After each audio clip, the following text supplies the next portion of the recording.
ছোট্ট বন্ধুরা, একটা খরগোশ সোজা বাঘের সামনে গিয়ে দাঁড়ালো। এরপর যা হলো তোমরা অবাক হয়ে যাবে। সবুজে ঘেরা এক নিরিবিলি জঙ্গলে একটা চিতাবাঘ থাকতো।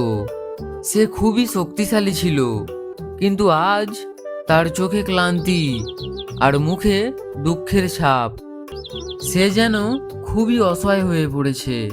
চিতাটা আস্তে করে বলল, আজ সারাদিন কিছুই খেতে পারলাম না, আমার আর শক্তি নেই।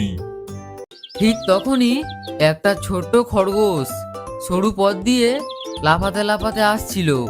দূর থেকে চিতাটাকে দেখে সে থেমে বলল, আরে, চিতাটা আজ এত চুপচাপ কেন?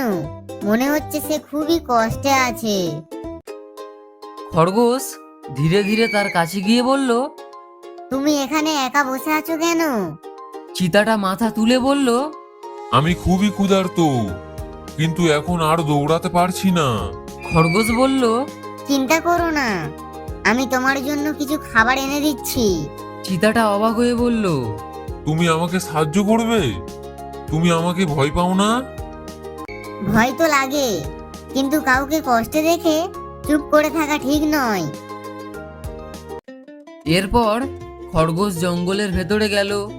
গাছের নিচে আর ঝোপের পাশে খুঁজতে খুঁজতে সে কিছু ফল আর খাবার জোগাড় করলো।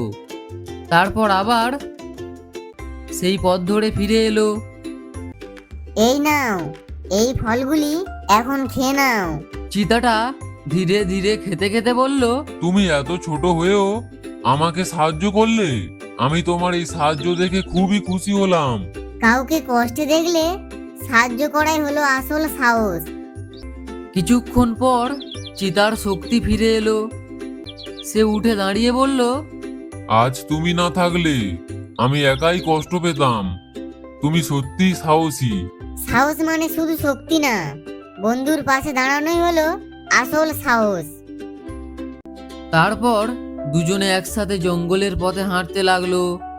সেই দিন থেকে তারা আরো ভালো বন্ধু হলো, আর চিতাটা আর কখনো একা মনে করলো না। ছোট্ট বন্ধুরা, সত্যিকারের সাহস মানে শুধু নিজের শক্তি দেখানো নয়, অন্যের কষ্ট বুঝে তাকে সাহায্য করার মনটাই আসল বড়ত্ব।